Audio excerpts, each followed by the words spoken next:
Did Cash App close your account and you're wondering how to get back in? You're not alone, and this guide will walk you through creating a new one step by step. First, you'll need to download the Cash App from your phone's app store. If you haven't already, make sure you're using a fresh download, not an old version. Once the app is installed, open it up. You'll see options to sign up or sign in. Since you're creating a new account, tap on Sign Up.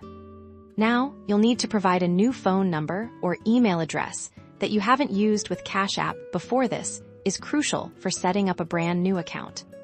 Cash App will send a verification code to the phone number or email you just provided. Enter that code into the app to confirm your identity and proceed.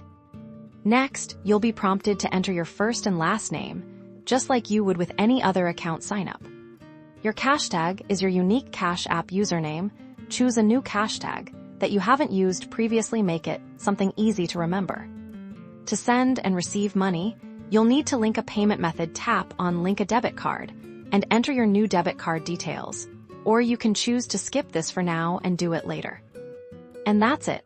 You've successfully created your new Cash App account. You can now start sending and receiving money again with ease. If you encounter specific issues, visit Cash App's Help Center for further assistance.